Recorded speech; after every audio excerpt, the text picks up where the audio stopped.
There are two terrifying theories pertaining to victims of the creeper. Two things you probably haven't thought about. The beginning and the end. How the creeper identifies victims initially, and what it does with them once it has them. How does the creeper know who to scratch and sniff? Is it drawn to certain people? And once it has them, what does the end of their journey entail? Warning, these are terrifying theories to consider. Brace yourself.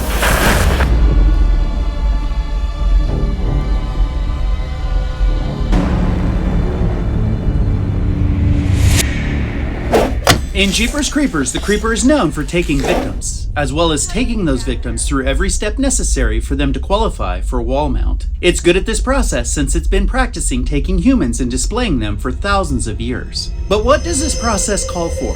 What factors draw the creeper to an individual? And more importantly, when a victim is taken, what brings the creature pleasure? Today we're going to focus on the beginning and the end. In Jeepers Creepers, we were introduced to the killer of humans, less affectionately known as the Creeper. It chases victims down, scares them, discovers who it wants, and flies away with them. But what human characteristics are attractive to the Creeper? What causes the Creeper to make initial selections? Before fear, before victims know it's there. We're talking about the very beginning. Let me explain.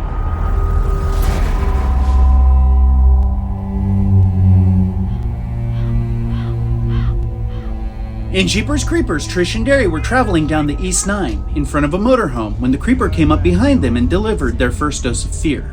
But why did it choose them? Certainly up the road several miles there were other motorists. Young, old, cars, trucks, motorcycles perhaps. Why did it choose the Jenners? Giselle forecasted, it has to scare ya. There's something in fear. Something it can smell.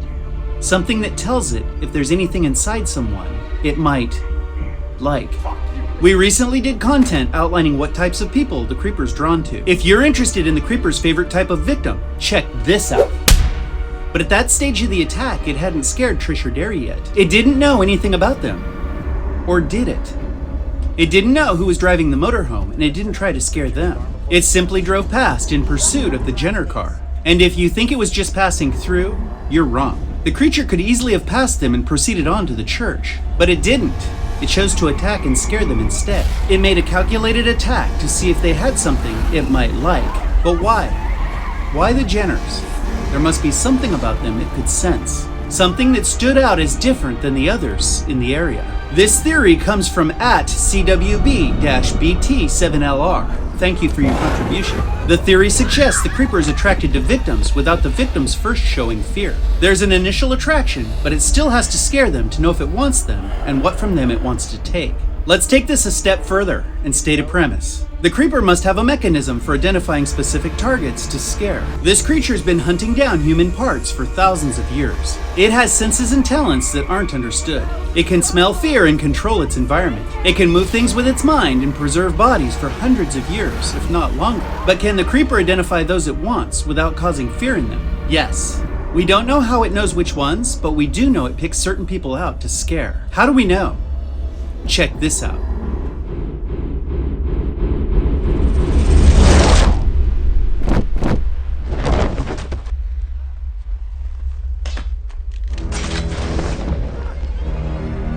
Billy Taggart was terrified by the creeper. He was hanging up scarecrows when he caught a glimpse of the creeper's head move. This was no accident. The creeper planned it just perfectly, causing Billy to be uncertain of what he saw. He knew he saw it move, but then again, maybe his eyes were playing tricks. But this was already step B. What happened to step A? Did you ever ask yourself why the creeper was there? Why did it go to the trouble of taking down the Taggart's scarecrow to stand in his place? And for how long? Why did the creeper spend all that time preparing to scare Billy? This is evidence to support the theory that Billy was a predetermined victim. The creeper had at least some idea he wanted Billy. It would never have invested that much time in someone random that it wouldn't want or couldn't take, especially when it was running out of time to feed. No, the creeper knew Billy was a likely addition to its collection. It subsequently applied fear and found Billy to be a suitable subject with something it wanted. Let's contrast this with random targets. The dirt bike riders from the third movie found the truck. They weren't selected. On the contrary, they selected themselves. Addison Brandon wasn't a planned victim. It's clear from the creeper's reaction to her that she was a pleasant surprise. Billy was different. He was a premeditated selection. Premeditated, causing the creeper to create a plan to scare him, to see if he was compatible and had something the creeper wanted. This indicates the creeper is drawn to certain targets before its process starts. And as always, we'll leave this thought with you and let you decide. What do you think? But what do victims of this hideous monster have to endure in the last moments of their life? The final outcome is common knowledge. We all know what happens to creeper catches. But what does someone go through to get there? The movies haven't shown much with regard to the victims that are in the creeper's possession.